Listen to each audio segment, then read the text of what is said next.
जे हे माँ आय रात हम सपना बहुत अद्भुत देखलो कहे छे हे रानी हे बहुरानी हे कन्या हे दुल्हन अहाँ केहन सपना देखले बाजू ते रानी सुलोचना बतावे छथिन हाय मचिया बैसाना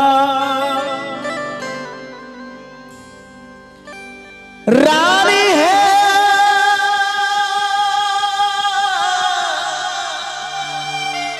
हे सुलोचना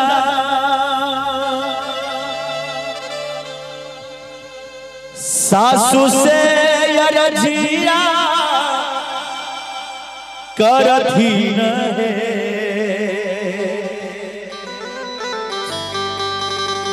सासू जी है साप न है देखलियै बरया जगू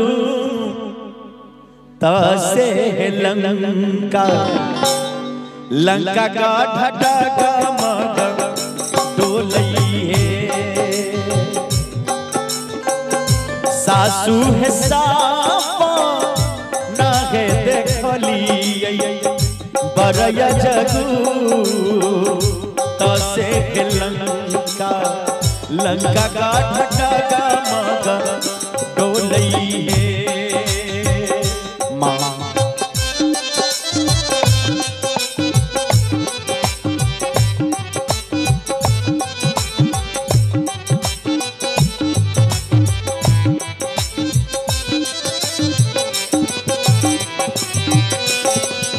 से तू है बांधा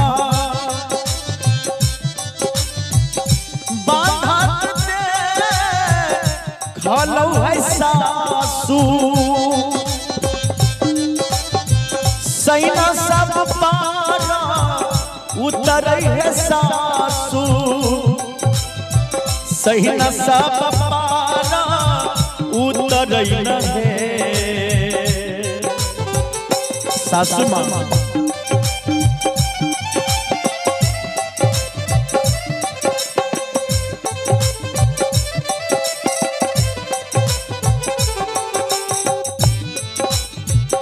से तू है बांधा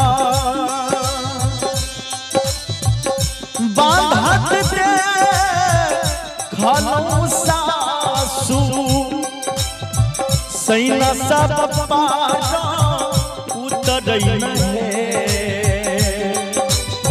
सासू जी है तूरा ही से गरजई बिरहन माँ न से लंका लंका का ढटका मग डोलई है सासू जी है तूरा ही से गरजई बिरहन माँ न से लंका लंका का ढटका मग डोलई है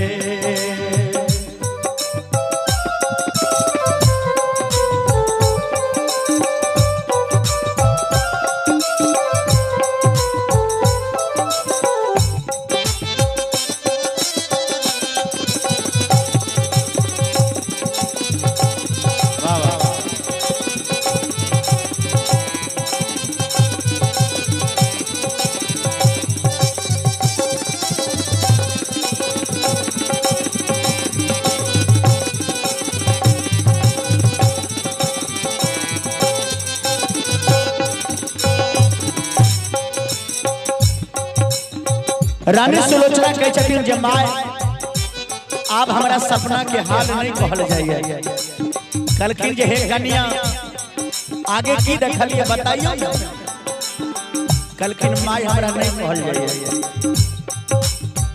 तो रानी सुलोचना बतावे छथिन जे मां होइते पराता युद्ध होइते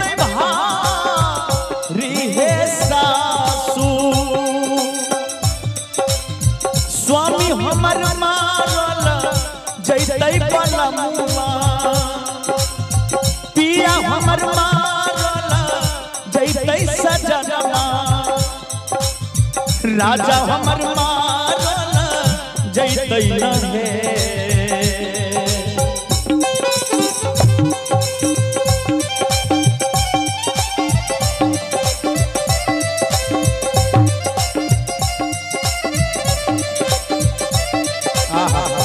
जय हो।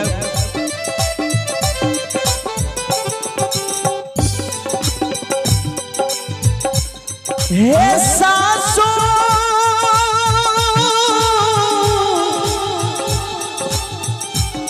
ये सासू जी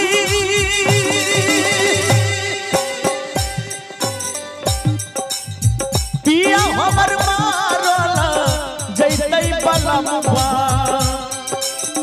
राजा हमर मारल जैतै सजना पिया हमर मारो जैतै न है। सासू है राजा करतै राजा राजा भी सन से लंका लंका का ढटगम डोलई है।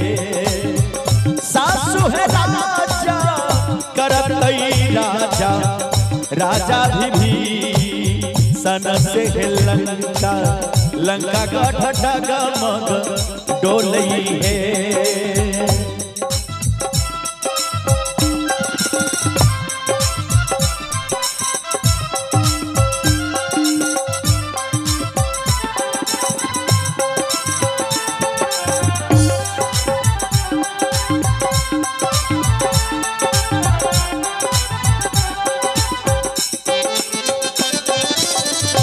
बाबा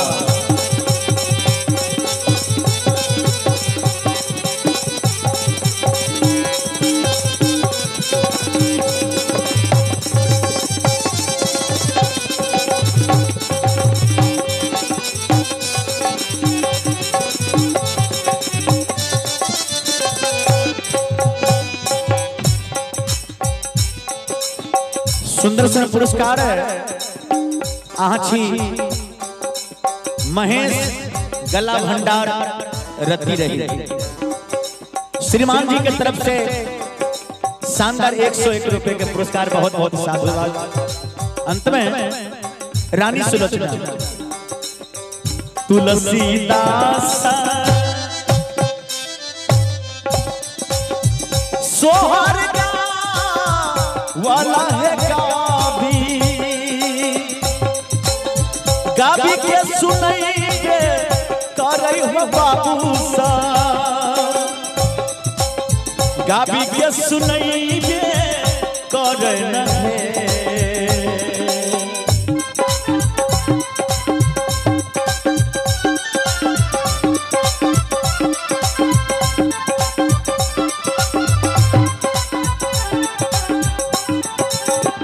तुलसीदास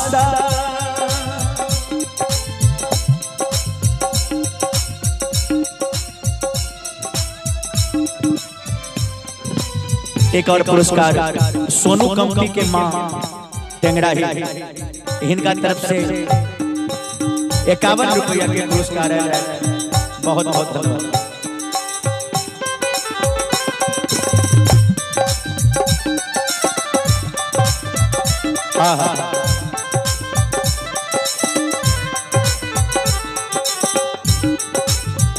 तुलसीदास सोहर वाला गाभी के सुनैबे करे न है। ललनार सभे भैया लियो ने रमलिया सोहर गावल है। अंत में सब आदमी ताली बजावे सब गोटा जे लाला नार साभे मोहिन लियो ने विचार महलिया सोहर गावल है। लाला नार साभे